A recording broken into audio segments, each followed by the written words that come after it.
This one's on.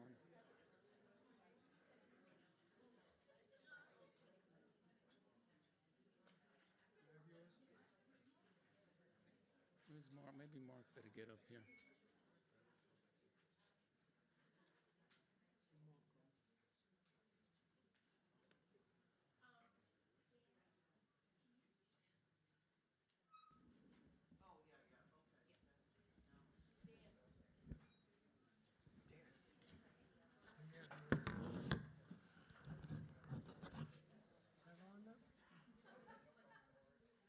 I don't know how you turn it on.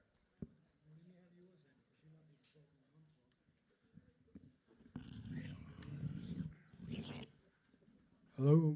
Oh, it's on. I'm there.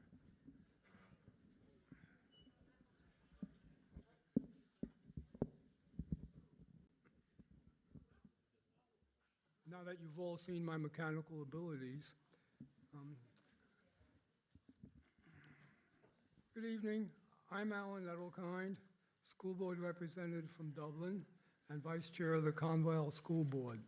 I want to thank everybody for taking time from their schedules to show up tonight for this community forum. This is the third in the series of community forums that we're having on consolidation reconfiguration, and it's been an amazing, amazing time. What I wanted to start out with is to level set a lot of things, is that we all want the same exact thing. We want the safest, most cost-effective, educationally rich, socially appropriate, community-friendly education for our students. All we differ on is how to get there.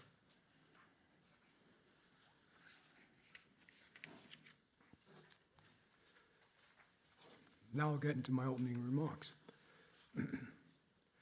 We have reviewed the previous forums, individual town meetings, focus groups, and questionnaires we have held to live up to our commitment to be open, transparent, and community involved, and have summarized the questions that your community have asked us. I'll answer these questions in these opening remarks. First, the Articles of Agreement. The background, our Conval situation is unique because most other districts in the state and country, the disposition of school facilities, which our school district owns, not the towns, is subject to school board vote, not popular vote. This is due to our 1967 Articles of Agreement. While the concession may have been necessary to secure the agreement in all the towns in 67, it has created a situation where a Conval Elementary School can decline in population, in enrollment, where there is no longer financially or educationally sustainable, and the district has no recourse but to request a popular vote to give the school board the right to decide on the disposition of the school. In highly rural areas like Alaska and the Midwest, extremely small schools are sometimes the only option. Conval is not in one of these highly rural areas. Why are we being asked to vote now? It seems premature. This is a question that came up in the beginning because people did not understand the process we were going through. We have allocated over one school year, 3 months, remaining in the 2023 and 2024 and all the 2024 and 2025 school year to conduct a detailed and intense analysis to determine the best way to implement the consolidation of selected town schools with the least impact to our students, families, and communities. This analysis phase, using a task force approach, will consist of your school board, school staff, and members of the community. They will dedicate the time to look at all options and then develop the correct approach to implement. In order for this to be carried out correctly, the task force requires the assurance that their approach will be taken. Having the vote take place now gives the needed assurance to the task force. To postpone the vote until the planning is done would effectively shorten the time allowed for the planning to take place by between 3 to 6 months. Vote takes place in March, and planning continues until the end of the school year. What happens if the vote is negative? Which means that the Articles of Agreement stay the way they are. The vote to pass requires a supermajority, which is 2/3 of the voting public has to vote yes. We, the school board, have not completed discussion on what path we will pursue if the vote is negative. Of course, we would hope for a positive vote. What will happen to the teachers of the closed schools? We will do everything within our authority to ensure that the decreased staff levels required to be achieved due to attrition and retirements with no layoffs. Teachers that choose to remain in Conval will be reassigned to other schools in the Conval School District. The numbers involved will be determined by the task force in the analysis implementation planning year. What will happen to the closed schools?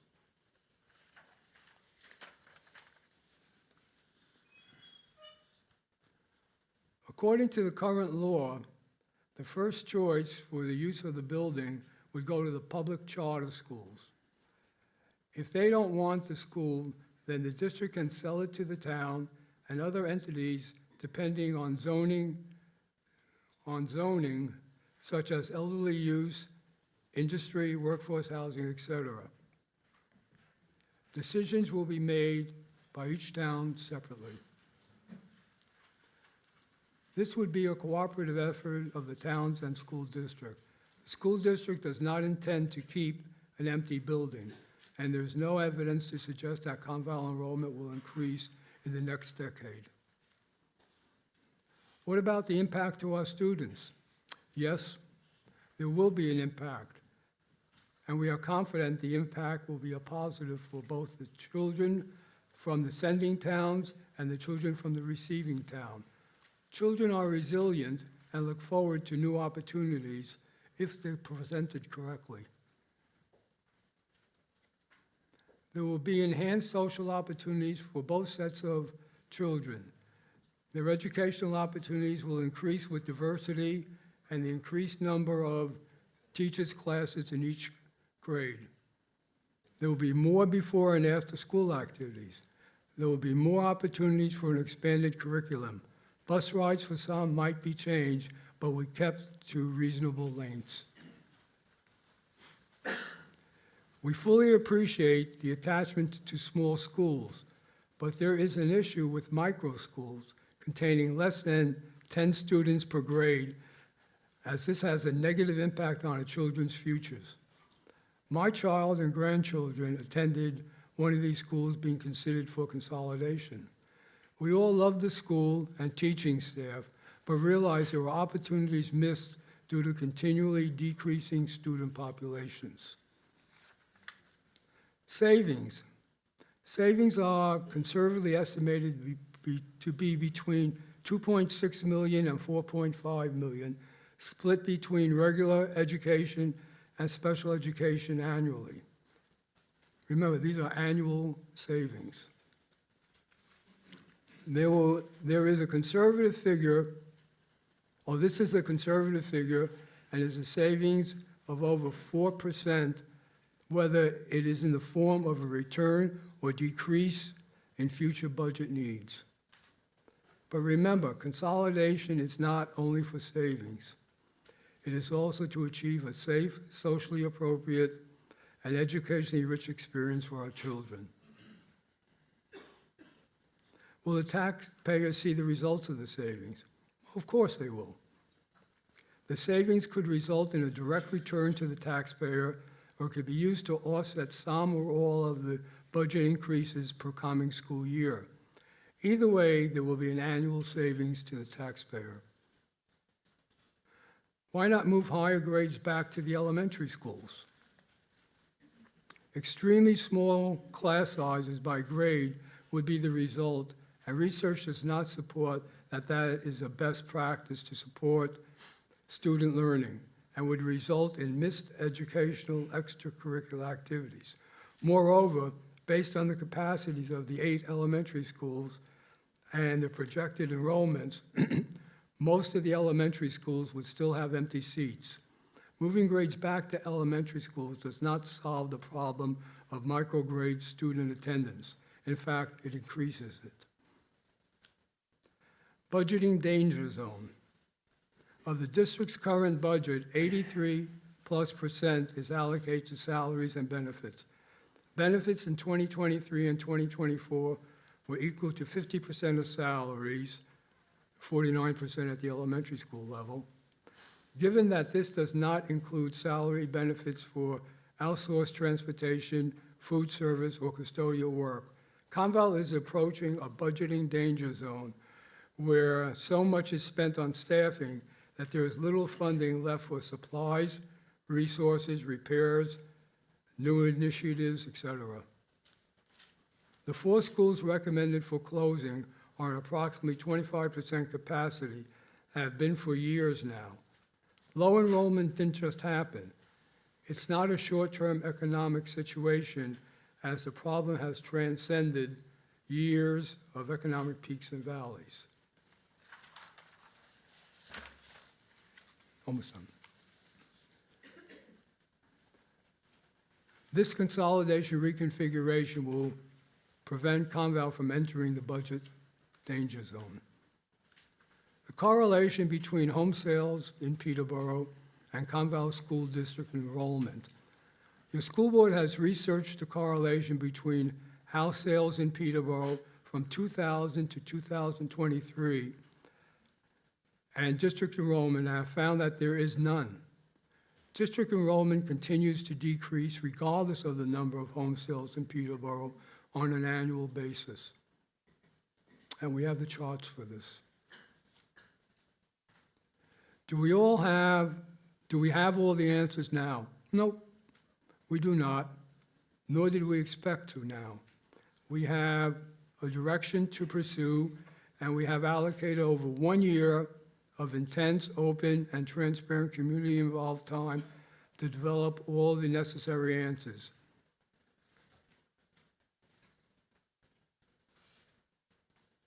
We seek community involvement and listen to the community. Will everyone be happy with the developed implementation plan? No, that would be illogical to expect. But using the task force approach, we fully expect to present to our community the most logical, well thought out, cost-effective, and educationally rich solution possible. In closing, we as a community have a direction to pursue, and we have allocated over 1 year of intense, open, and transparent community-involved time to develop all the necessary answers. We seek community involvement and listen to the community. Using the task force approach, we fully expect to present to our community the most logical, well thought out, cost-effective, and educationally rich possible solution. The Conval community deserves no less. The remaining 24, 25, and all of the 25, 26 school year will be devoted to this analysis. I've been asked many times, why are you so passionate about closing schools? My response is simple. I'm not passionate about closing schools. I am passionate about providing the best educationally rich, socially diverse, enjoyable, and safe environment possible for our children, while also achieving needed tax relief. I have no other motive. I do not have any family that is impacted by this decision. My grandkiddies will be middle school and high school students. Consolidation is the only answer to all important criteria. The format of this meeting will follow the format previously used in our community forums. After my opening remarks, Dan Harper, school board representative from Hancock, will be providing a presentation to our in-house and online audiences on consolidation reconfiguration recommendations, processes and alternatives. After Dan's presentation, we will be taking questions from both our audience alternatively. Janine Lesser, School Board Representative from Peterborough, and Mike Hoyt, School Board Representative from Bennington, will be organizing the questions submitted from our online audience. Questions will be answered by either Richard Dick Dunning, School Board Representative from Peterborough and School Board Chair, or Dan Harper, School Board Representative from Hancock. We need to keep the questions to 2 minutes in length to give everyone an opportunity who wants to the time to ask their questions. Also, if you already asked a question, please allow others to ask their questions before you get back in line. There will be a microphone provided to in-house questionnaires when their turn to ask the question comes up.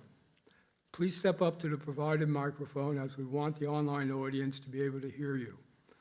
For our in-house audience, when your turn comes to ask your question, please also state your name and town of residence. For our online audience, when submitting your email questions, please also include your name and town of residence.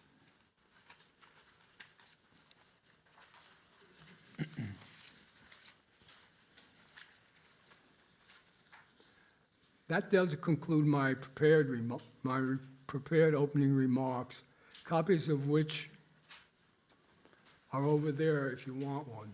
I have my opening remarks, Dan's presentation, the agenda, and things that went on at the deliberative session.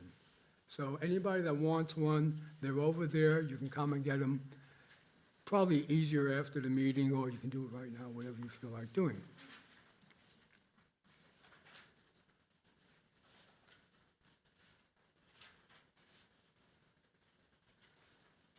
I do have something further I feel is important to share, however.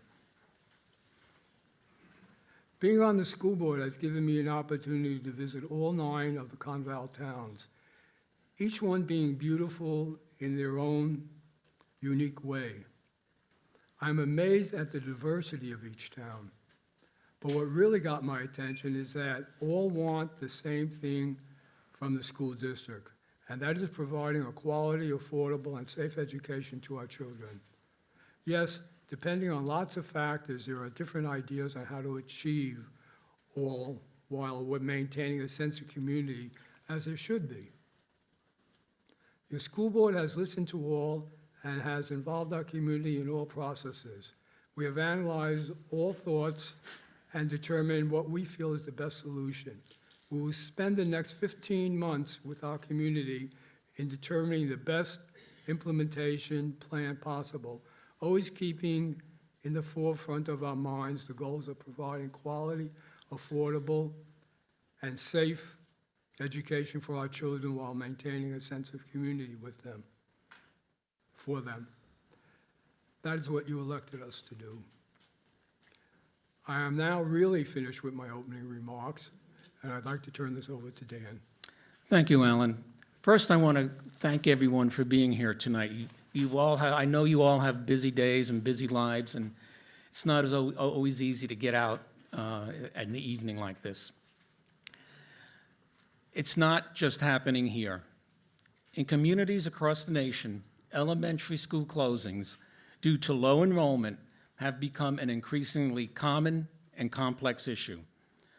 While such decisions are often driven by practical considerations, they can have profound effects on students, parents, educators, and our small towns. How did we get here? Low enrollment in our schools can be attributed to shifting demographics within communities, declining birth rates, migration patterns, and changing in housing trends have all contributed to the lower number of school-age children in the Conval School District. We have seen a drop of about 1,000 students since 2005.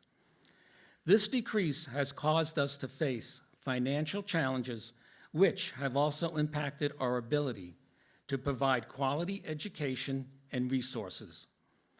Limited resources can affect the overall educational experience, potentially hindering academic performance and personal development.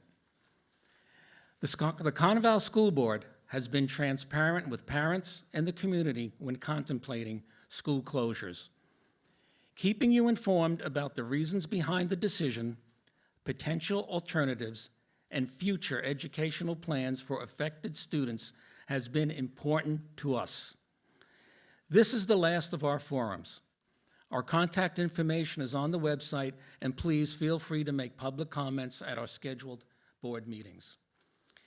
At our December 19th school board meeting, we voted with possible modifications to support the recommendation of our consulting firm, Prismatic, and to close elementary schools in Temple, Francistown, Dublin, and Bennington. The school closings will be contingent upon a warrant article on the March 2024 ballot that you will be asked to vote on March 12th. In order for this to pass, a two-thirds majority will be needed by the district voters. Should this warrant article pass in the coming year, with the help of a community task force, we will determine which of any of the 4 schools may close in the year 2025 to 2026. The goal is to make this transition as seamless as possible. Choosing to close these elementary schools has been emotionally challenging for your school board and for families with a strong attachment to their school community. We as a board acknowledge this and have addressed these emotions with empathy and will continue to work with these communities to help them cope with their school closings should this happen. I'd like to go over some of the reasons why we're looking at consolidation. I'll be brief because Alan and Mike a few weeks ago did a fantastic job. Simply put, consolidation is being pursued to achieve greater efficiency and cost savings. Consolidation will allow for a better distribution of educational resources, such as a broader range of programming, specialized teachers, and other opportunities that are not available in smaller schools. Bringing students together from different towns will foster a more diverse and inclusive learning environment. It provides students with the chance to interact with peers from different backgrounds, promoting social integration and understanding. Some other reasons. Safety. Consolidation will have more adults present and streamline response time. Fewer buildings to manage make it easier to monitor and secure a safe environment. I feel a successful consolidation program can lead to a stronger sense of unity within our educational community. And over time, residents will come to appreciate the benefits of shared resources in a more streamlined educational system. Having fewer buildings could also lead to investments in infrastructure, upgrades to classrooms, libraries, and recreational areas. Educational goals. Consolidation will allow for better and easier alignment with educational goals, standards, and consistent curriculum across all grade levels.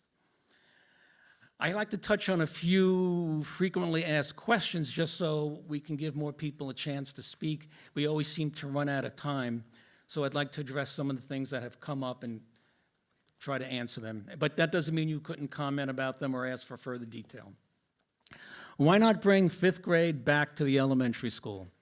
Well, we've thought about this, and it really doesn't solve the problem of small classrooms. We would still have K through 4, 7, 8 kids in a class, and that's what we're trying to avoid. Question, you need a plan. Is there a plan? Well, there is a plan. It's the warrant article. I was at the Hancock dump a few weeks ago, and I asked a former school board representative who went through this process 10, 15 years ago, and I asked him how the whole process went compared to what we're doing, and he said, the difference is you guys have a plan. We just asked to change the articles of agreement, and then it hit me, we have a plan. Why not put all 8 elementary schools in the warrant article? Well, we've picked the 4 with the lowest enrollment and the highest cost. We are not going to close 8 elementary schools. What happens after the vote? Well, I guess in my mind it depends on how the vote goes. If it passes by 75%, that's a clear mandate from the district. If it passes by 2/3 and a feather, then I think we need to work with communities, do more homework, and figure out if it makes sense. If it fails by 40%, then we go back to the table, roll up our sleeves, and look for other solutions to our financial crisis. What will happen to the buildings that are closed? We'll do our best to work with the towns, communities, to find a use for them. Question: we're losing our sense of community. Well, last week, Mike Hoyt, or a few weeks ago, made the point that a building does not have to be a sense of community. He's right. A sense of community is bringing a meal to a sick neighbor or running an errand for an elderly resident. That is a sense of community. It doesn't seem like we're saving much, and will the savings go back into the budget? It's hard to predict what future boards will do with any excess funds. If it goes back into programming, that is still a savings. You are not being billed for that. And if you don't like what's going into the programming, just vote no on the budget. You have that right. In closing, I can't help but think of President's Day coming up. I'm thinking of our 16th president, Abraham Lincoln, and probably our greatest president. When faced with the challenges and principles of unity, he emphasized the importance of a united nation and the idea that a house divided cannot stand against itself. Although we have 9 towns in our district, this consolidation initiative is looking at what's best for the district. We are one district, we are Conval. Thank you. Questions? Questions?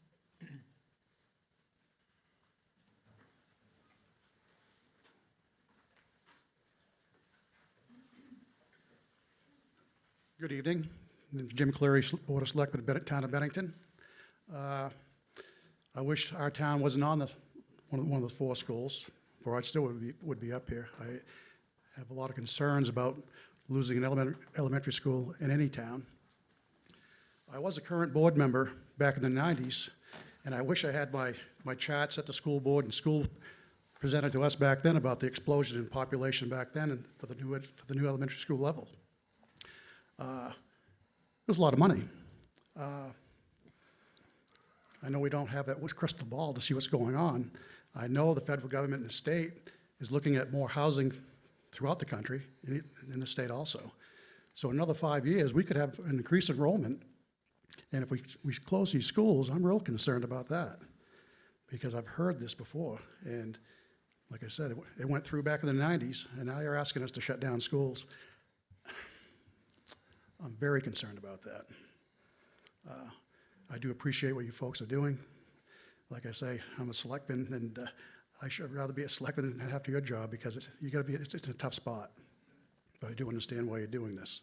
But there's too many cons out there, and it's just, at this point, I just don't see closing schools where I understand what you're saying about the low enrollment. That could change. I have a number of other questions, but I'm going to leave it to everybody else out here to add that. But thank you, and have a good night. Thank you, Jim. Sir?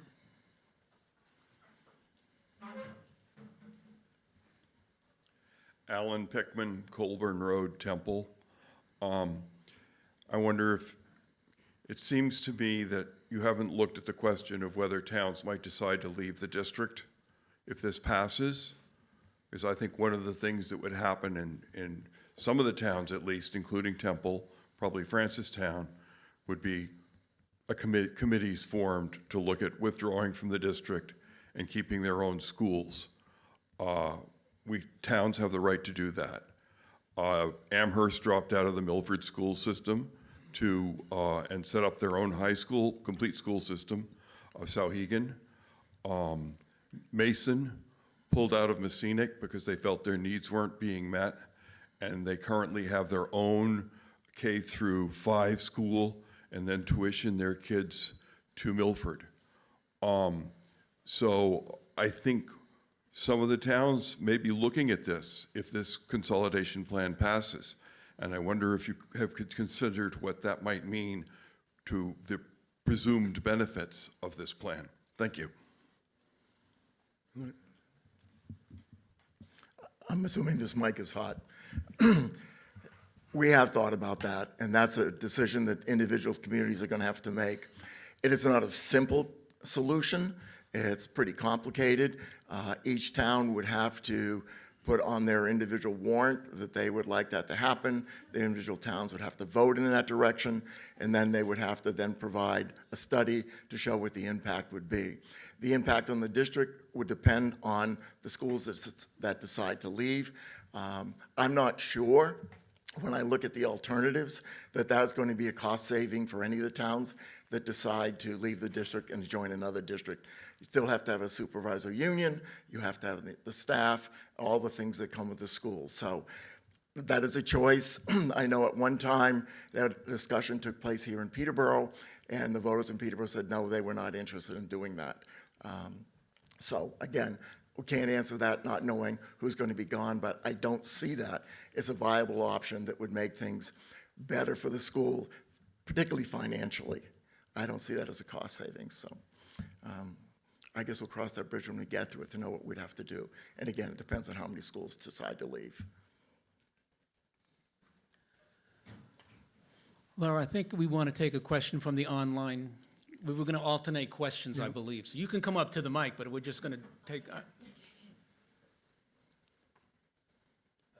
a question, Superintendent. So, we got a question that, and I appreciate that. You want to use this mic?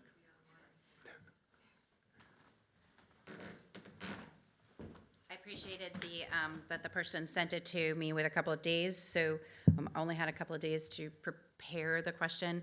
Mike, do you want to read the first part of that question? I don't have the question in front of me. I only have the data. Hold on.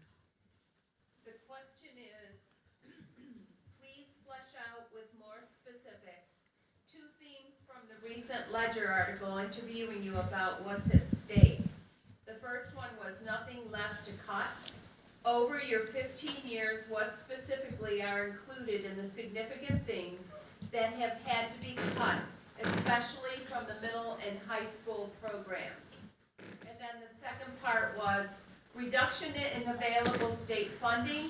Detail more specifically over your years what impacts on Conval have suffered due to drawdowns of the Education Trust Fund by charters, education freedom vouchers, and other factors. So is this a little question today? So the first part of the question is what programs have been cut? Because one of the things, and I just want to clarify, the Ledger did not interview me. I'm assuming a reporter was here and quoted me. And what my quote was is that there's not a lot to cut at the elementary level. Like when you only have 3 people in a building, there's not, you can't, and you have 35 kids, you can't make a cut to that. But there isn't a lot left that doesn't really impact students. And that is, when we look at default, we always, you've seen those concentric circles, we always try to make cuts that have the least direct impact on children. So I'm gonna go through, I've been in the district for 15 years. How long? 10? I think 9 as the superintendent. And so I'm gonna just start with the high school. In the last 10 years at the high school, we have had to cut the building construction, it was called Corner of a House program. We have decreased our business program, we've cut it in half, to only 1 teacher. We've eliminated our Introduction to Computer Technology program. We have cut almost all of our electives for health and wellness so that we could go down to 3 teachers. We have eliminated science electives so that we could go to one less science teacher. With that, we have also put our AP classes on rotation. So AP classes are not all offered every year. And if you don't understand and know that rotation and you want AP chemistry, you may miss that. We have eliminated the French program. We only have 2 world language programs, Spanish and German.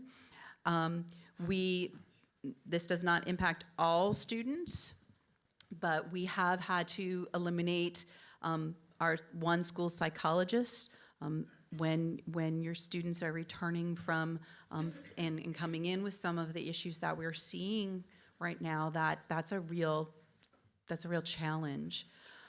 We have cut our ELO support program that helps with, that's extending learning opportunities, and in the person that puts students out for internships and job shadows.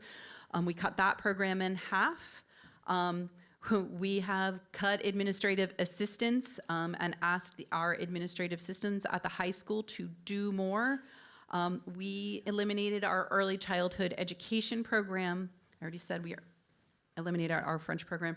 We have eliminated our exercise physiology program, our gymnastics team, our film team, our ultimate frisbee club, our mountain biking club, our green team, and I already said the AP. That's really all within the last 6 or 7 years. Going line by line through 10 years of budgets with 2 days was a little much. At the middle schools, we had a full-time writing person dedicated to helping students do better writing, helping teachers deepen their understanding of how to teach that, but also how to address issues when students weren't learning or achieving at certain levels. We have eliminated the special education admin assistant. Again, that doesn't sound like a lot, but we're asking other assistants and teachers to do more because of that. We eliminated at first a Spanish teacher. We have eliminated 8 classroom teachers. Some of that was because there was declining enrollments, but we increased the sizes of the classes both at the middle school and high school so that we could continue to make sure that we had teachers at the elementary school. We eliminated reading specialists from the middle school. That means that students who struggle with reading, we have to either have special ed teachers work with them, stretching those services thin, or we have had to refer them, but the reading specialists are no longer at the middle school level. We have eliminated Beekeeping Club, the Greenhouse Program, the Greenhouse Para, a program called Swim Power, all Extended Horizon programs or ELP programs or extended learning programs. We have eliminated any field trips that they have done. We eliminated the newspaper. We eliminated the radio club. We have eliminated the environment club. We have stopped purchasing and instituting classroom libraries. We have eliminated any kind of turnover with iPads, which is a highly effective tool to be used with some of our students. We've eliminated special education teachers, asking our special ed teachers at the middle school to have greater caseloads. We eliminated math specialists, so we have no individual who goes in to help students who are really struggling with math and aren't able to stay on grade level. We eliminated a PE teacher. We eliminated the technology integrationist. We eliminated a general education para who was able to help students who may have been struggling but weren't really falling into the place of special needs. We've eliminated our computer labs.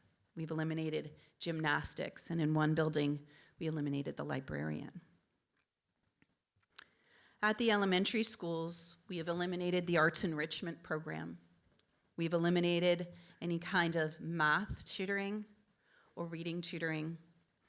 We've eliminated the technology integration specialist. That person goes in and helps teachers leverage technology for students in new ways so that we're teaching them when it's appropriate to read a book and when it's appropriate to learn using technology or create using technology. We have eliminated the reading writing coach at the elementary level. We've eliminated a math coach at the elementary level. We've eliminated any band classes that happened at the elementary level. That happened specifically in Dublin in 5th grade. We've eliminated some admin assistants, and we've eliminated multiple special educators. So that is the list that we have eliminated from schools, specifically around programs and things that impact directly for students. And again, this was about 6 or 7 years, and I apologize, I couldn't get all 10. As far as what's been downshifted, there's a significant list of unfunded mandates that come from the department, not just the Department of Ed, but the state itself. And these, please understand, these were the things that have happened just in the last 6 or 7 years. We look at the McKinney-Vento Act, which is how we manage homeless students. There is no aid from the state. We must transport students. So if a student is discovered to be homeless and they are being housed in Milford, we are responsible for getting to Milford and bringing that student back here. We can't just say, oh, go to Milford now. It doesn't work that way. I want to be clear as we go through this list. Some of these programs are really important, and I support them being in our schools. I just want to be clear that these costs have been downshifted to our communities without any say from our communities. So none of you said, yes, Kimberly, put in that suicide prevention program. We are mandated to have both suicide prevention for our students and training for our teachers.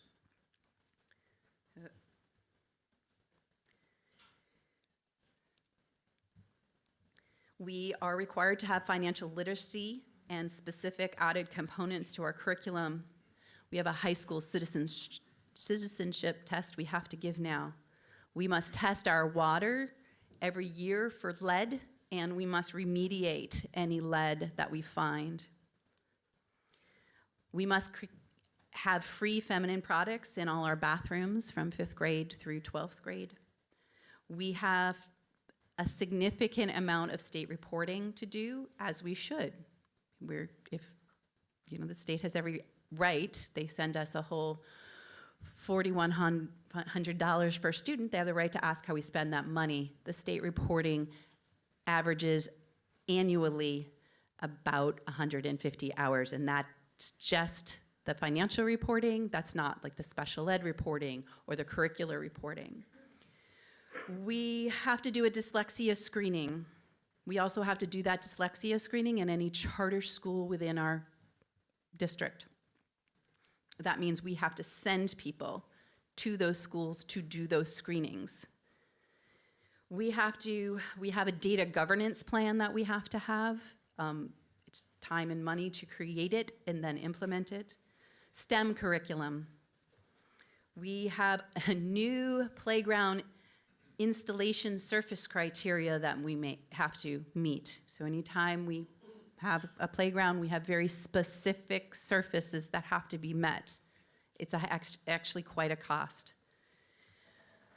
I'm going to talk a little more about this in a moment, but retirement. While the state has now stepped up a little and they're going to pay a whole 7% of retirement, the retirement system in New Hampshire is supposed to be state funded.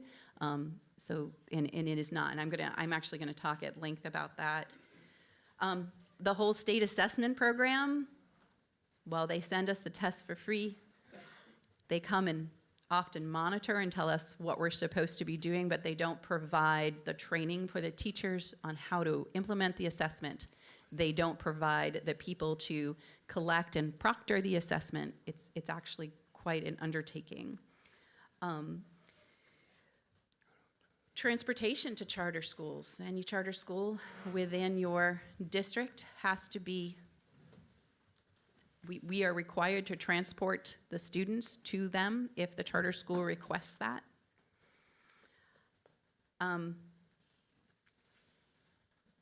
Superintendent services, this didn't happen in the last 6 or 7 years, I just know this one. You are required to have superintendent services. The state of New Hampshire offers you $0 for that. The same is true for a special ed director. They require you to have that position, but they provide no support for it.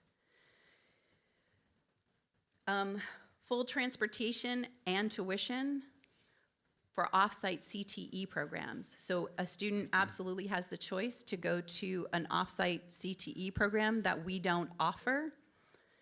If it's not in one of our 3 schools, so maybe they're going to Keene, we pay that tuition, we pay for the transportation for the student to go back and forth. Life safety inspections have increased significantly over the last 6 years.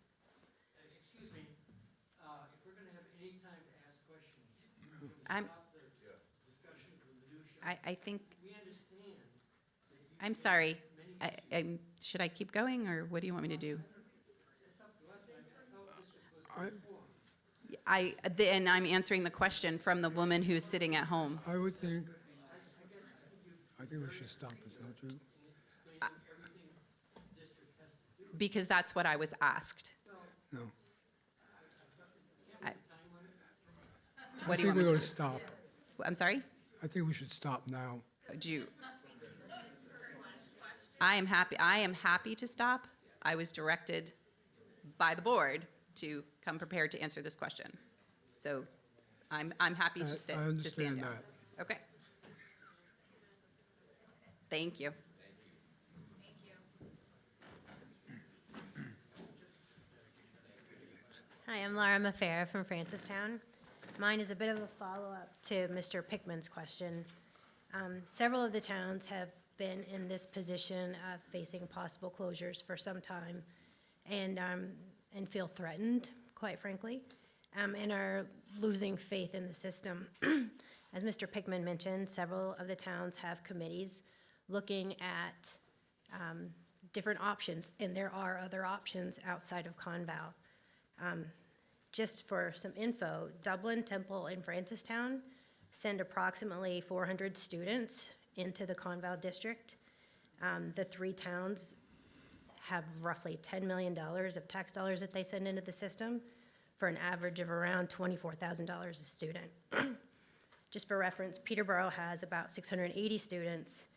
They contribute a little over $12 million in tax revenue, which is about $18,000 a student.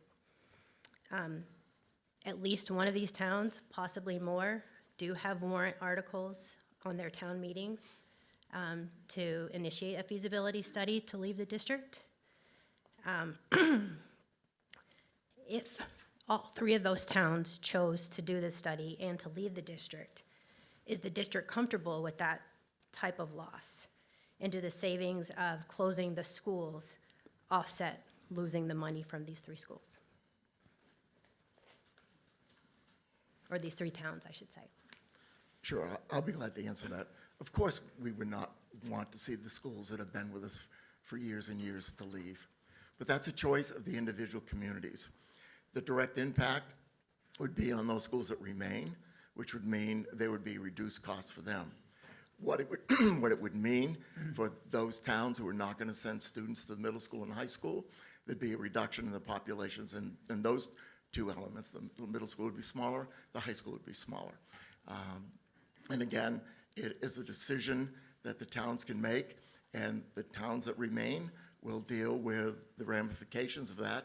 It's pretty hard to say right now what that impact would be. I think that when the towns look into moving and they balance the things out, I think they'll have a different perspective. If you leave the district, you have to go somewhere else. If you go somewhere else, you have to go to an SA, you have to have a supervisory union. Your kids have to go on to the middle school, kids have to go on to the high school. So all those costs get carried from your town to that community. So is there a cost savings? I don't know that there would necessarily be one for you. The tuition costs for special education, as we all know, the federal government has never funded the special ed costs as they promised from the very beginning. One of the reasons in '67, when the towns got together, was to help offset the cost of special education and that be distributed throughout the district. And we have seen over the years that special education can have a huge impact on individual community. So again, those things go with you. And Conval has been well-renowned for its ability to support students with special needs. So I wish I could give you a specific answer to that. I just know that leaving isn't always a simple solution. I just want to be clear, not all the towns are leaving, or not leaving, discussing leaving for cost savings, but rather to feel as if we are part of a community that is wanted and cherish the fact that we are a community and listen to the voices that we put out there. Yeah, and I think you heard from us that what we're trying to do is make sure that we can continue to function as a district. I've lived here long enough and I've seen enough faces of the audience to know that over the years I've heard, can't afford it anymore. We can't afford it. The school board needs to do something. The school board needs to do something. So we made an attempt to try to address that. From those voices we heard out there, here's our attempt to try to do it. My personal belief is this will be a better thing for kids. And my whole life has been dedicated to teaching and administration. And I've seen the advantages. They're going from a smaller environment. And when we say go to a larger environment, we're not talking large schools here. We understand that. You know, the advantages are there for kids, particularly when you need to find someone to be your buddy. And sometimes in a small school, there is no one to be your buddy. And it's a lonely experience. And we've dealt with that over the years. So I wish there was a simple solution. But for us, it is, when is the straw going to break the camel's back? And we're going to end up with a default budget. And I've lived through one of those when I was here earlier on, and it was devastating. We lost a lot. It took us a long time to recover. So I hope they don't leave. I went to a small school. I taught at the small school. I loved it with my heart and soul, and this is not one of the easiest decisions I've ever had to be part of. It's not good. It doesn't feel great. It doesn't feel great to any of us, but we're trying to find a solution to save the Conval School District from losing because we can't afford to do what we're doing. And The towns also don't take it lightly when they're looking at the option of leaving a district that we've been a part of for a very long yeah, time. wouldn't want you to leave And- either. Right. But we appreciate it. Thank you. Thank you. Thank you. Oh, wait, we need somebody from the online. Okay, You the come second next. question, I think, was from, Mike? speak up, we can hear you back there. Okay, I'm not, Serena, the second question is from Serena.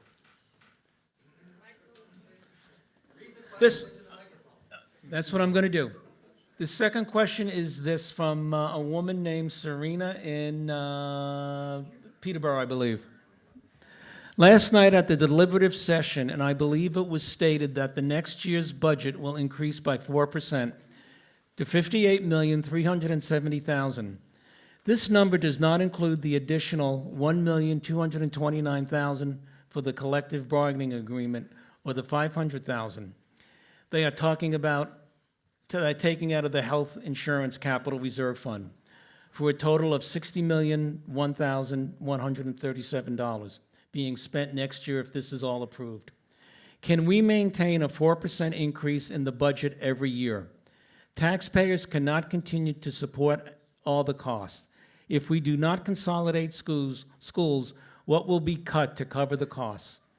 I know that we are considering consolidation to give the students of Conval the best education possible. However, it also needs to reduce costs long-term. We want our district to be known for 4 great elementary schools, not one micro school, not our micro schools. The choice is up to the voters. We are Conval. I'm not sure that's a question or a statement, but Statement. sorry. No. No. Shh. Ma'am?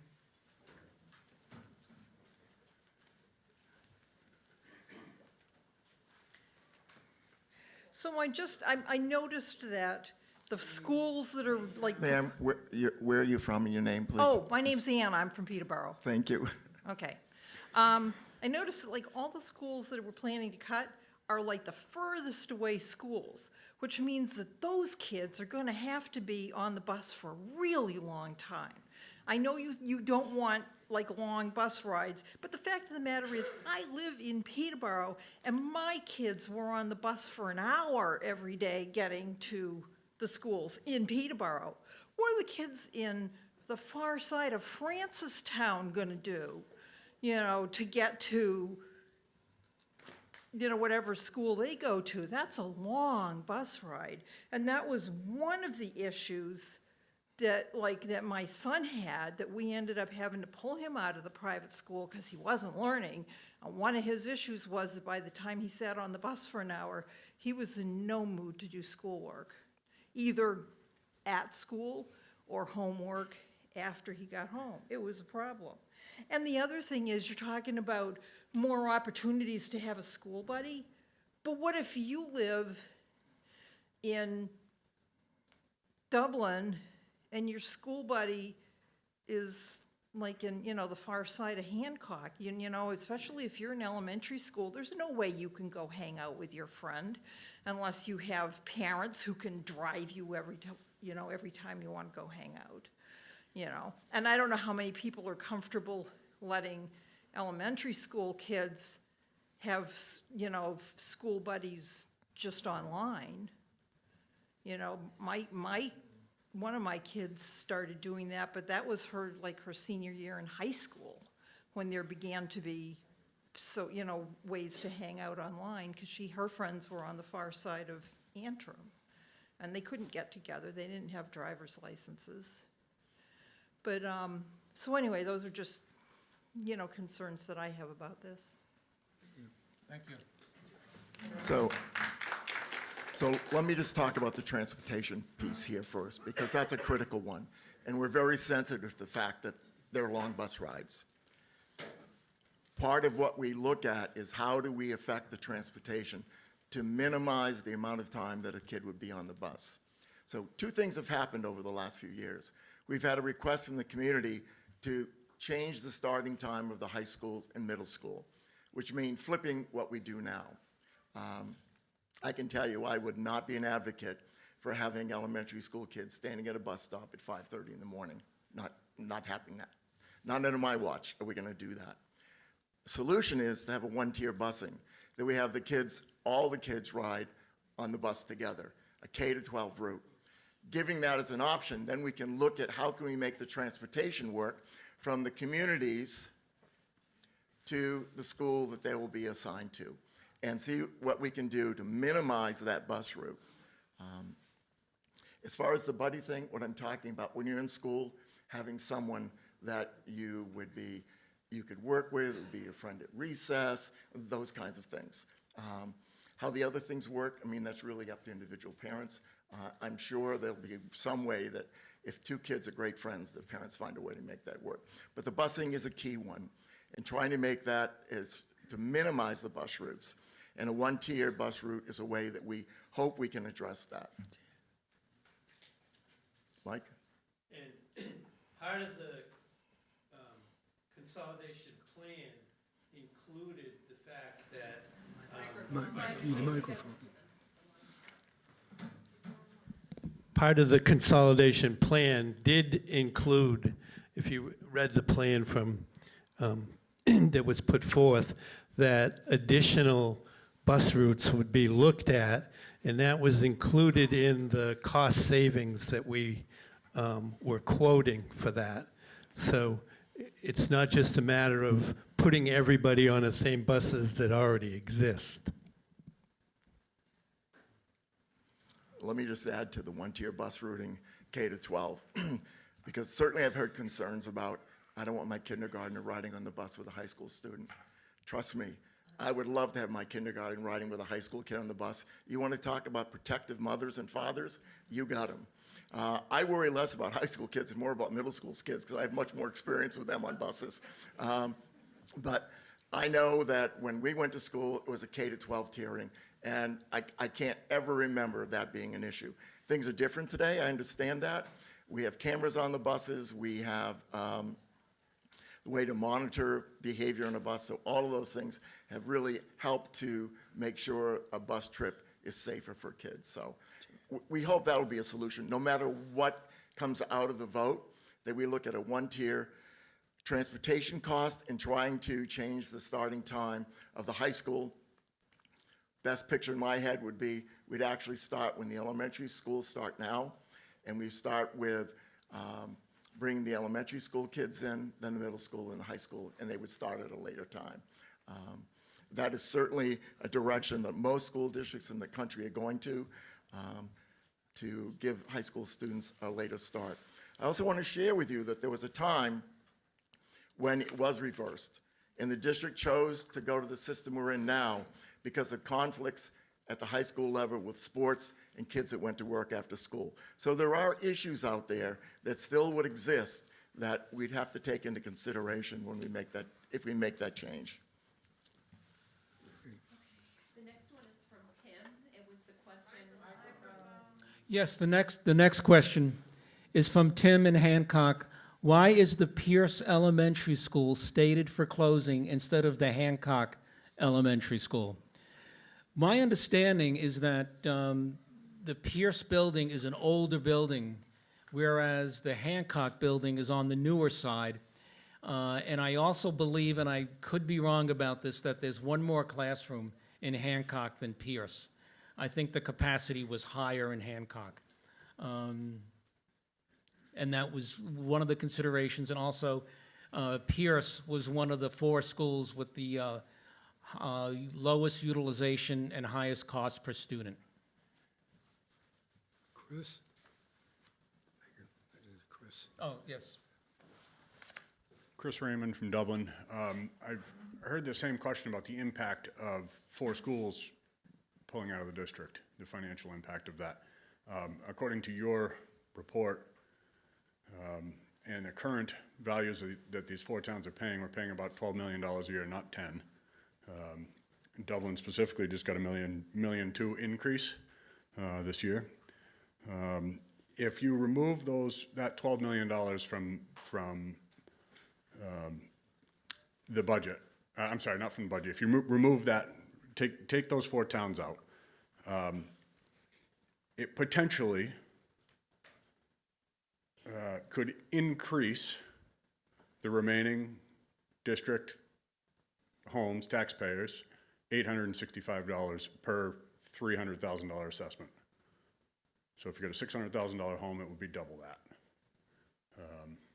If you have a $150,000 home, it could be half of that. But that's an increase that, like, I feel like has been asked here, what the actual impacts could be. And again, that's assuming there's no offset taking 4 towns out. But that's really all we have to work with today. And I think that if you take those 4 towns out, I doubt that you can lower your budget $12 million. That's it.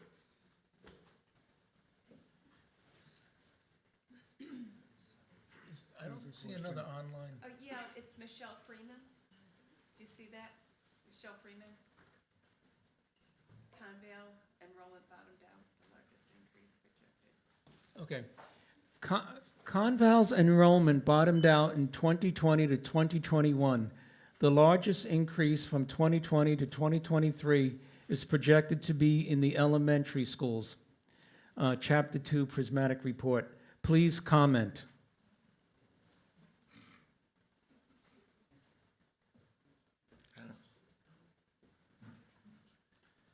I don't understand the question. We have no indication that there's going to be an increase in enrollments. No. Significant increase in enrollments.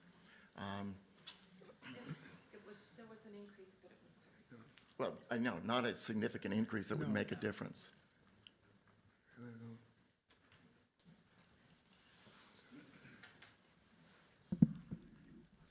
Evening, I'm Chris Gallant from Dublin. Quick anecdote, when I was in the first grade, I was on a bus with high schoolers, and I definitely had a friend sitting in the seat next to me who had their head slammed into the front of the seat, bloody nose. That was from a high schooler. So I would strongly recommend that you don't go to this one-tier system. And the red herring that you brought up of safety being an issue here that we're concerned about, you're talking about increasing the student-to-teacher ratio by adding more elementary schools into the same, more elementary schoolers into the smaller, into the bigger elementary schools. You're going to have fewer teachers to the number of children that you're actually going to be increasing. So as a parent of 3, I can tell you it's a lot easier to watch 1 instead of 3 at the same time. So, thank you. Is there any more online? Yeah, one from Tracy Calviitis, and thank you very much, Tracy, for Tracy May. Did the study consider how closing a local school will negatively impact property values? Do you want to answer that? Well, what we learned from the study was that the impact, there would not be an impact, and there's no data that said there would be an impact, at least from Prismatic, and we've heard that from other people, that impact is just not a realistic impact on the value of a home, at least from what we were given information. And Can I make a comment to that, please? excuse me, Is it okay? I asked, he said it was okay. John Wood from Dublin. Prismatic asked realtors who are not educated or certified to make any valuation statement, period. They did not go to an appraiser, and if we buy property or sell property, we get an appraisal done first. There was no appraisal done or completed by Prismatic or any certified appraiser to be able to say that whether there would or not have any impact to the property values, period. Until a certified appraiser says that, we're all just guessing.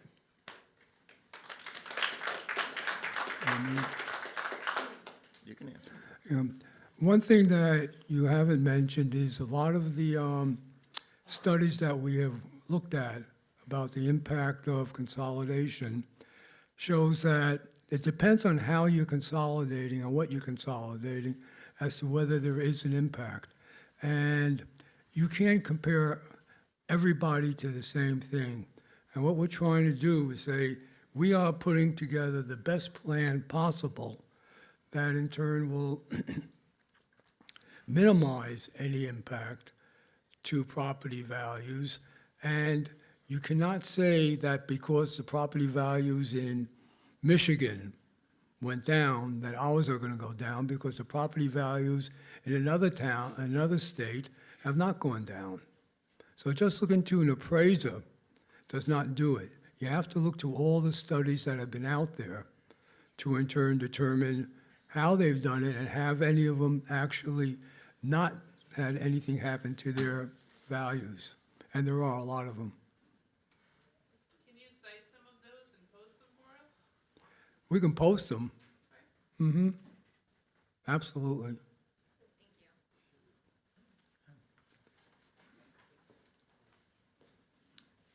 David Stalen from Francistown, and I have a quick comment followed by a question. I just want to speak to Article 10.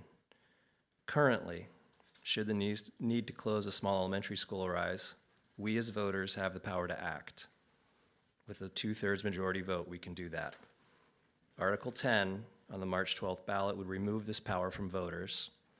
Even if we trust our current board members to act wisely and in concert with their constituents, voting yes on Article 10 would give license to any and all future school boards to close or keep open elementary schools in Bennington, Dublin, Francistown, and Temple.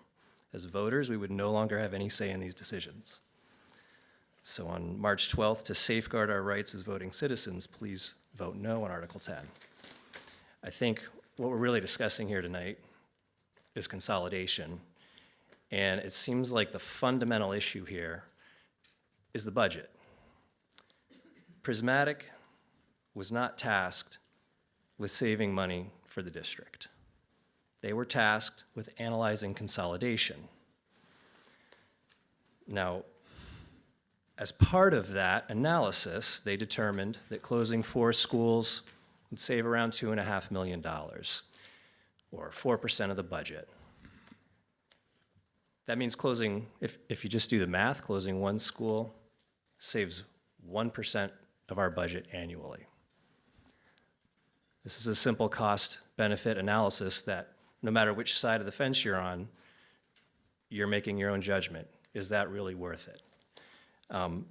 My question, how will $2.5 million cover the costs of all the programs that are being offered by the superintendent and the school board? And a lot of things have been offered here, including tax savings. But let me just specifically ask about 4. Foreign language programs, expanded at the high school and added to both middle schools. I'll list these, but I would like answers. So what's the predicted cost of the foreign language program? What's the predicted cost of the expanded before and after care? What's the predicted cost of saving existing programs that would have otherwise had to be cut at the high school and middle schools? And what's the predicted cost of the tax dollars that would be returned to taxpayers? And I understand you've said there isn't really a plan. You've said there is a plan. So anyone who can speak to this question, if there's a plan, I'd like to know those 4 costs, please.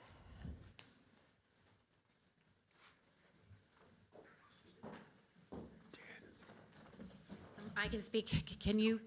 Could you do me a favor? Could you come back down, because I'm going to need you to repeat some of that. So I can't speak to everything that you just talked about, but I can speak to the cost of, and I'm not sure it's expanding or reinstituting. So we do not have a foreign language program or a world language program in our middle schools. That is an unusual aspect in this day and age.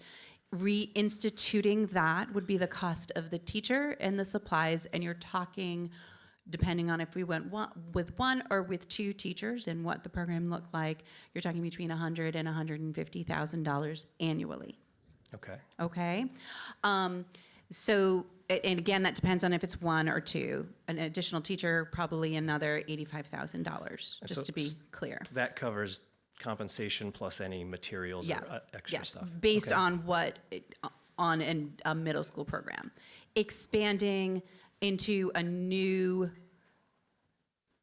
world language program at the high school would depend on what type of program it was.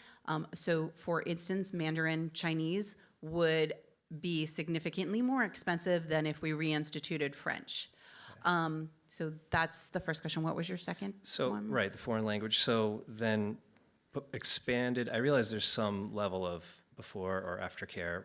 Expanded before and after care has been discussed. So I don't have information on, I can only tell you what experience we've had with before and after care. I have, at this point, I have not looked at what that would cost.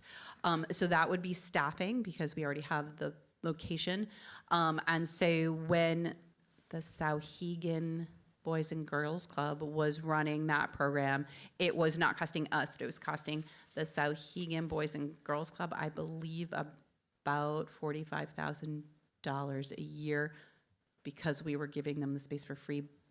But please know that that was many years ago, and I'm not entirely positive that those were the only costs.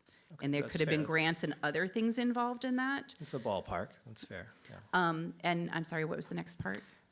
So this one's tricky, but along the lines of all the cuts that have to be made each year, existing programs at the high school and middle school, as you've said, that's the only place left to cut.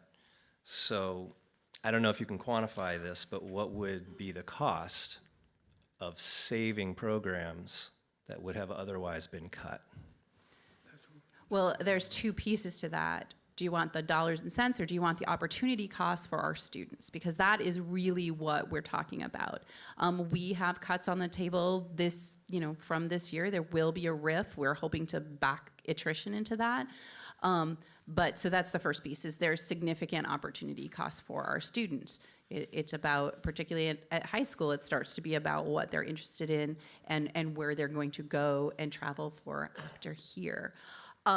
So based on the RIF that we're anticipating this year, I believe, and I'm gonna look over, might have it on your computer. I believe that it is in the ballpark of about $350,000 Okay. in staffing that we are very likely going to cut this year. Well, actually, we are going to cut it. We're just either going to be able to backfill it through attrition or not, but we have about 350 to get to the 4%. It was about 350,000 in staffing that we. Right, that we and I gave up. understand that even if this passes, the effects wouldn't be immediate because we wouldn't realize any savings for 3-5 years, whatever. So the final of those 4 categories was tax savings. And will that I cost am us? not, can you be specific about your question? And I'm Well, not sure I can answer I that believe the number in question. the Prismatic report was, in the ballpark of $200 a year for a $300,000 home, depending on which town you live in. So what's that total number to give that much money back to all the taxpayers here? I'm not sure I understand. How was your that number question. arrived at? It was in the Prismatic report. It was by town, $300,000, a home valued at $300,000, and then there'd be a value of your yearly tax savings. My understanding of how Prismatic reached that number is that they looked at our formula, and figured that out by, so if we're gonna save $2 million or $2.5 million or $4 million, and this is the way that breaks down by town, so this is what it would mean in each town at each house. And So here's yeah, the I'm average. just looking for, if we're saying 2.5 million total, you've given me dollars and cents for most of the other questions. Mm-hmm. That's coming out of that 2.5 million. I don't know if anybody can give a dollar amount that would actually be returned to taxpayers, an overall dollar amount. Okay. Please. My name's Joe McGregor. I'm from Bennington. And just briefly would like to say to the school board, I appreciate the position that you are in and the work that you have done. I would like to just mention that, yes, our school is a little bit older than Hancock's. The building itself was donated to the town in 1928. We've had school in that building for 96 years. And it is very centrally located in this right smack in the middle of town. Unfortunately, the comment that was made before, and I'm not pointing at Dan, but probably to the questioner, was that the part of the building that is 1928 does not house students. The part of the building that houses students was built in the same time period as the Hancock building was built. So to say that the Bennington building is a problem because of its age, it's not because of classrooms. Secondly, I'm not really interested in talking about the financials because I think we've gone over that a lot of times. But the kind of thing that I have not heard that's been discussed significantly is the impact on the communities that lose their school buildings. Ours is in the middle of town. When we undertook the middle school original proposal to build the new middle schools, we as a town voted significantly to keep the school in the middle of town, not to move out to the outer portion of town because we felt it was critically important to the integrity of the town, to the nature of the community, to the social aspect of the community to have that school where it's located. Several of us this evening just participated, and I happen to have come directly from where we were. We sponsored a community supper, which many towns do.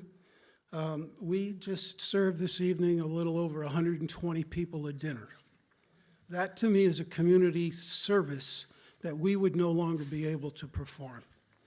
Our school is located 1 block from our library, which is used regularly today, in particular by the 4th grade. Walked 1 block to go to the town library to be avail themselves of a librarian and a library service.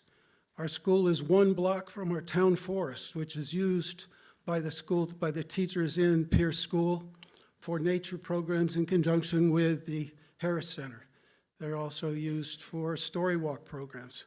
So there's a number of significant issues that I believe are really critical to not closing our school. The other part that in doing some research is that the number of students difference between Bennington and Hancock is very small. So I don't understand why our school was included. I'm not suggesting that the other schools should not be considered, but when the population between those two schools is very close, why were we also included, and how did Prismatic arrive at 4 schools rather than another number? Thanks very much.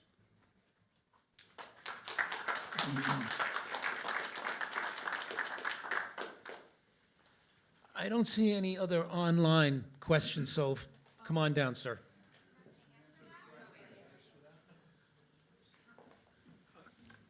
My name is Gordon Allen, and I was the guy who did the building committee back in the 80s that did all the middle schools and the elementary schools.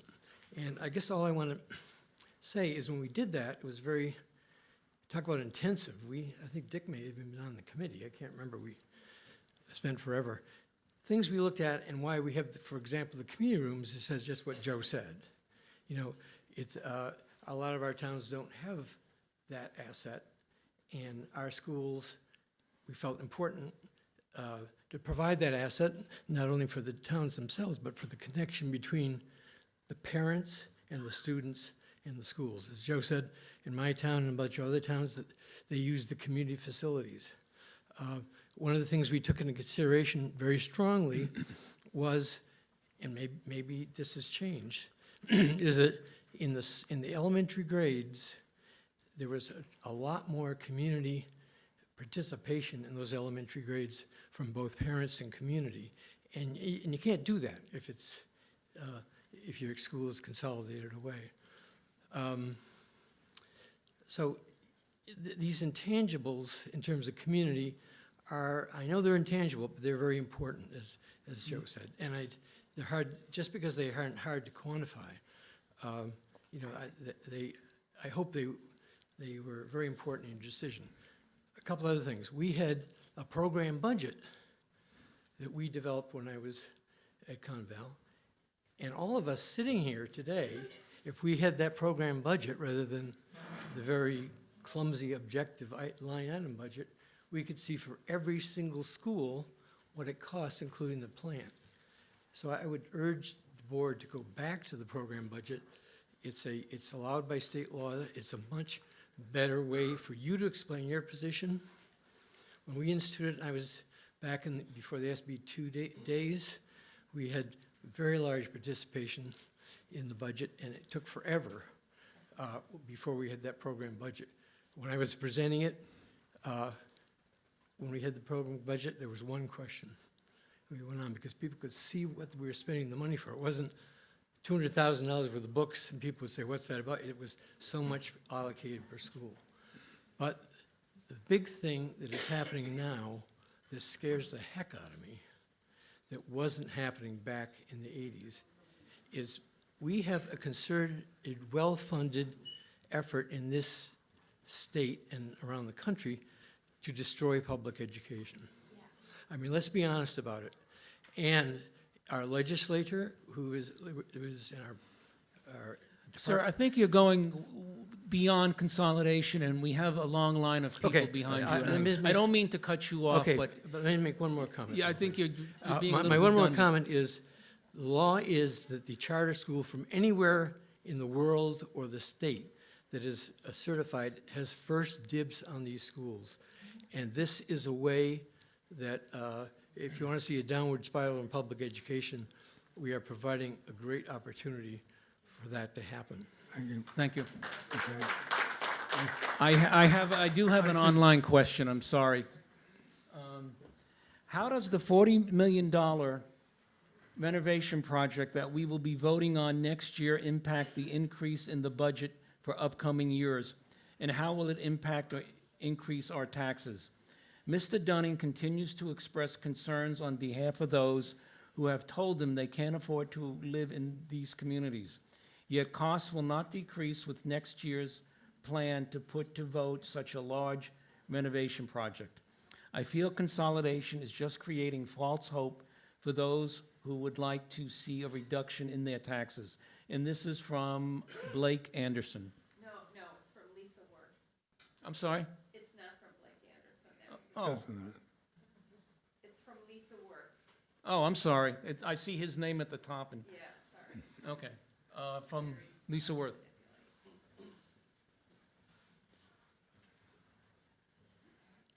I'm going to have Kimberly respond to the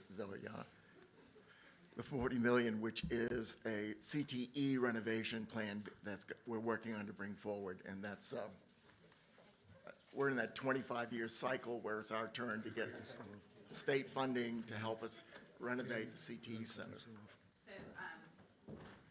So the CTE, every 25 years, we are up for federal and state dollars to renovate our CTE. So that is our technical center, our vocational, and that we are next on the list. It's been 25 years since that building has been renovated, and that is 75 cents on the dollar for each. So each dollar, we get 75 cents, and our match for that can be both dollars from the communities, but it can also be in-kind dollars. So, for instance, if we have somebody working a specific role, that would count towards our contribution for those $75, 75 cents for the $40 million. Sorry. Any follow-up on that? Okay, we're very close to 9 p.m., our ending time. I'd like to ask, if anyone has not asked a question at a previous forum, I know you haven't, I don't think you have, I haven't noticed you before. Let's give them the opportunity. If you have spoken or asked a question, let those that haven't come before you, and if there's time, we'll see how that goes, okay? Thank you for allowing me to speak, and Mr. Dunning, Chairman Dunning, it's good to see you here, and I have a lot of respect for you, and it's hard to get up in opposition to what you have to say here. But my name is Jonah Orion Wheeler. I'm a resident of Peterborough, a graduate of Conval 2021, and a former Pierce School student. I was there in my first grade year.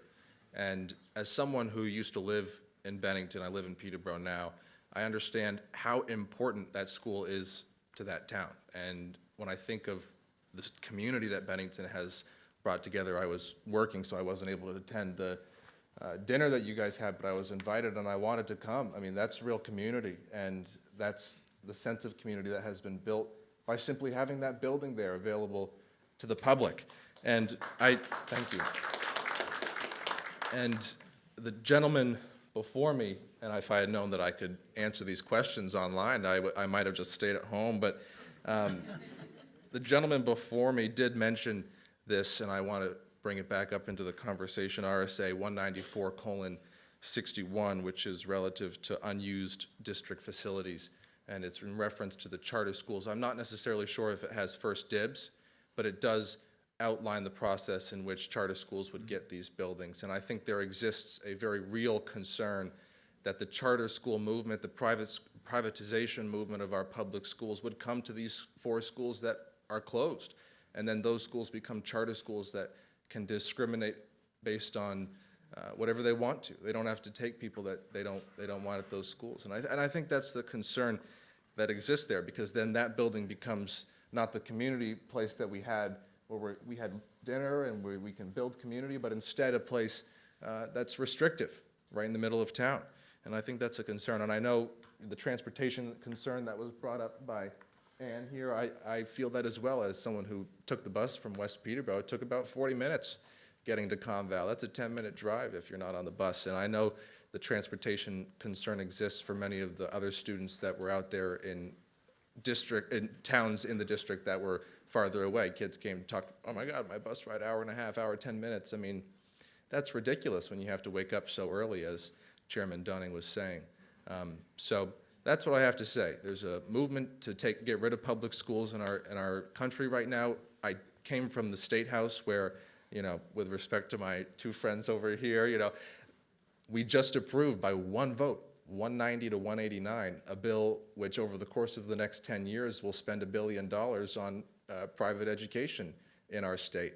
And unfortunately, because there's not a majority in the House or the Senate or a governor who supports public education, we don't have an ability to fund our public schools. But I'm pretty confident that the people here in New Hampshire want to fund their public schools, and when it comes to the ballot box, they're going to make sure that we have a government that funds our public schools. So in the event that that happens, I think it might be, as the person who testified online, a little bit premature of us to start getting rid of our consolidation, and might give people false hope about dealing with the tax situation, which is much larger than the Conval School District. So I would hope that you take the emotional testimony that these people had here and the conversation around public schools nationally into account and make a new decision.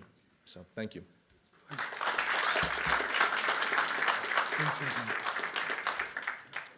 I think one thing we have to remember is that the vote this year, we are not voting to close all the schools.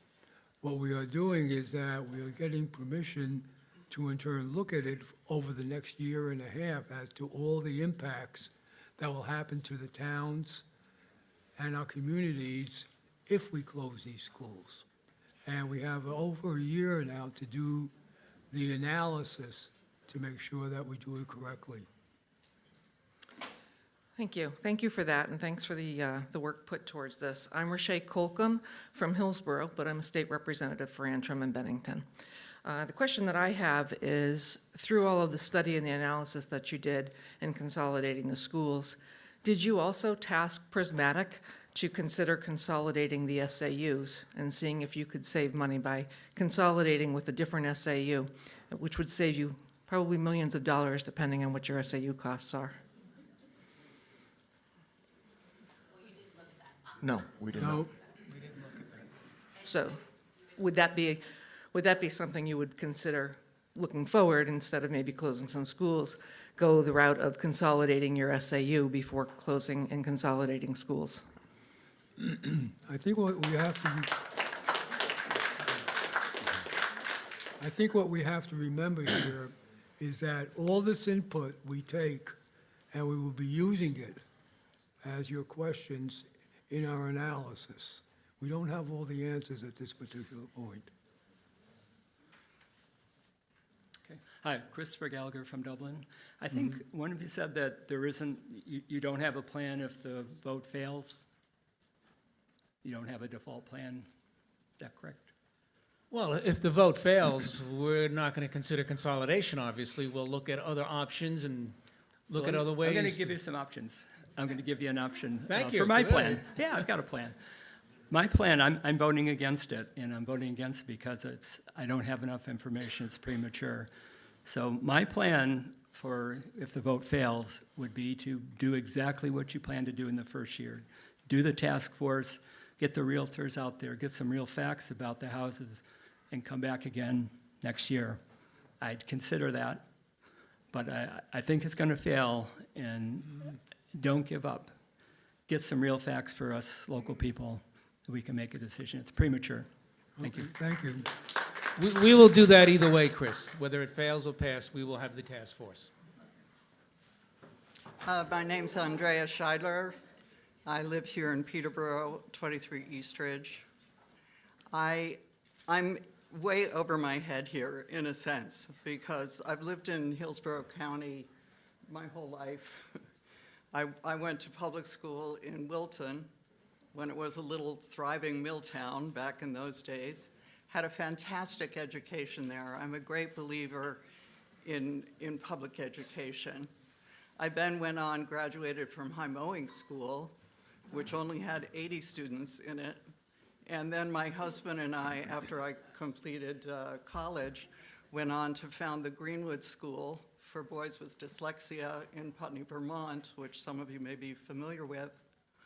All of these were small classroom situations, and that small classroom situation was beneficial for students. So I guess there are two things that I would like you to consider. I think for young children, a small environment is better. That's been, that's been shown that kind of an environment is good.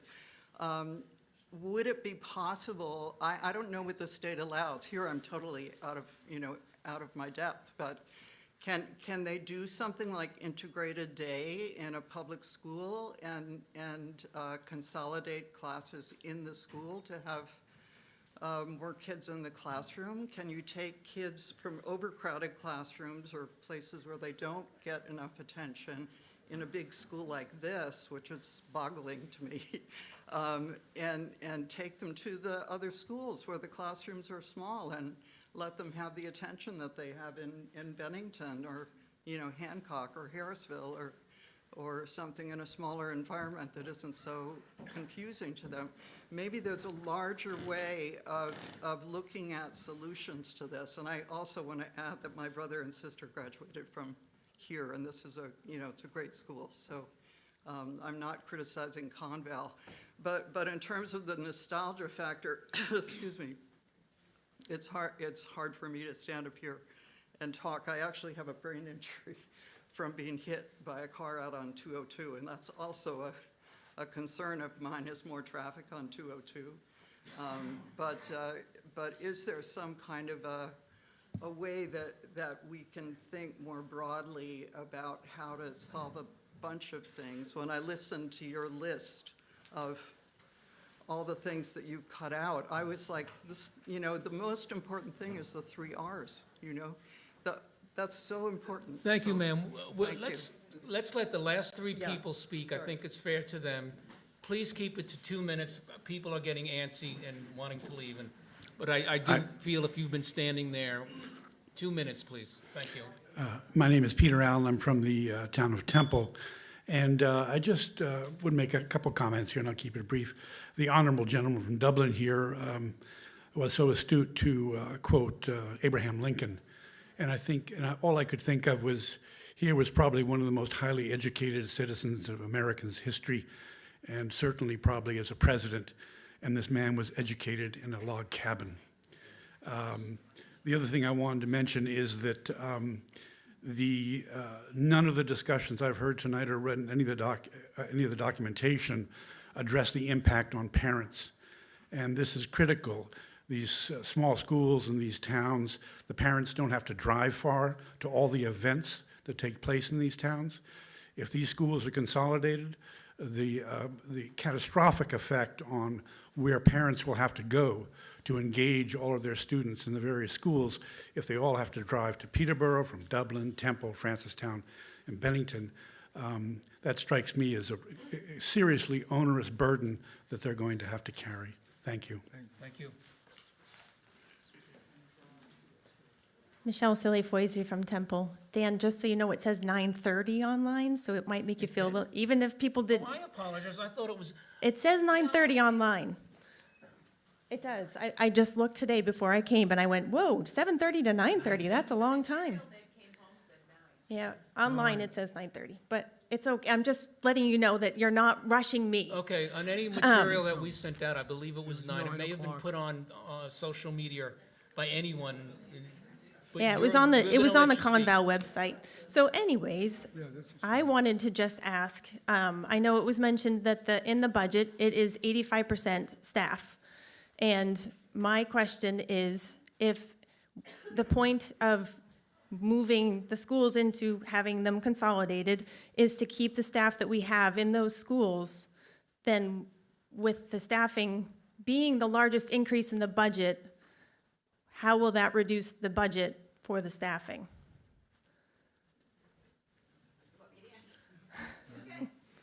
Well, the board has made the commitment that they will, so the board made the commitment that they would eliminate staff, that they wouldn't do a major riff, that they would eliminate staffing through attrition. So what I can tell you now is that every year, so we opened with 40, on July 1, we had 42 open positions.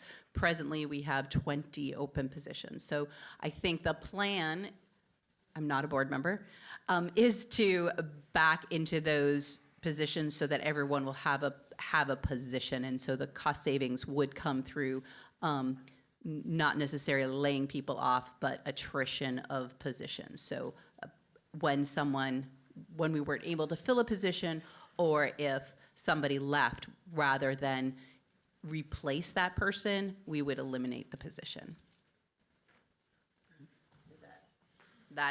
I'm getting nods, so.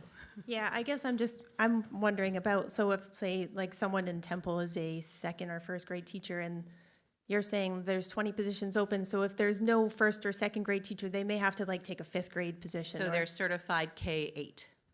So they would, that Have to person possibly is, move. right, so Okay. they would, but what the board is saying is that they're not They gonna won't just let them go. massively lay off people. Okay, thank you. Thank you.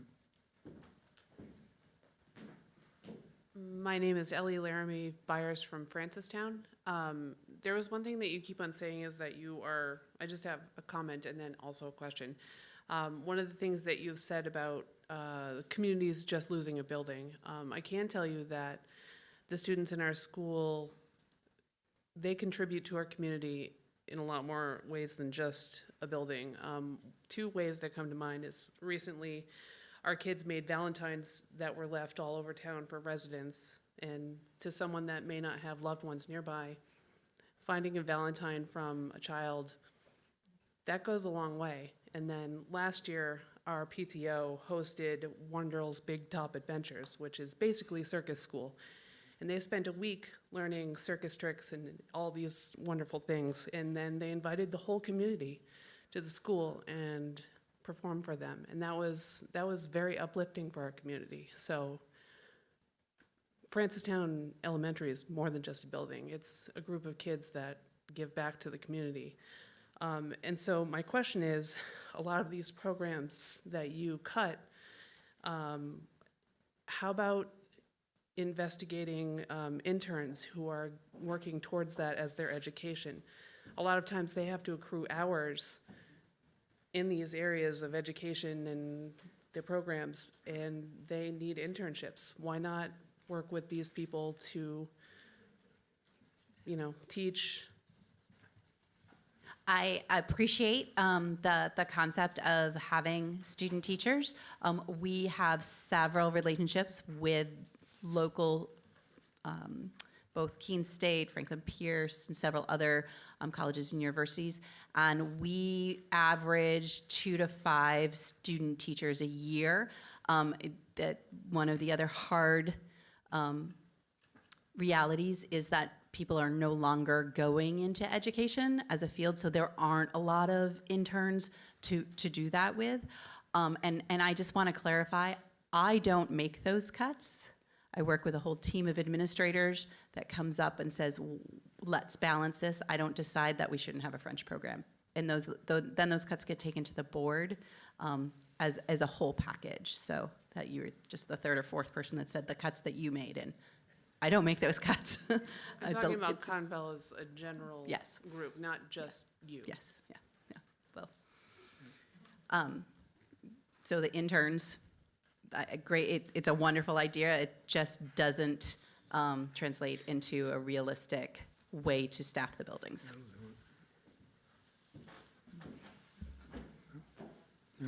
Want to thank everybody for coming tonight, and do realize is that all your questions will come out in our analysis. We will not forget the questions you have. The ones we don't have answers to now, we will have answers to before any implementation of a plan takes place. That's a promise. And Alan, I just want to share with the audience, whether we agree or disagree, this is democracy at its finest in our communities. People here are civil to each other, they're respectful to each other, and when you look around this country, you don't find that everywhere. And I want to thank you all for your generosity in struggling with us in a very difficult situation and doing that in a respectful manner. So thank you immensely. And as a veteran, I can tell you, that's exactly what I fought for. Thank you.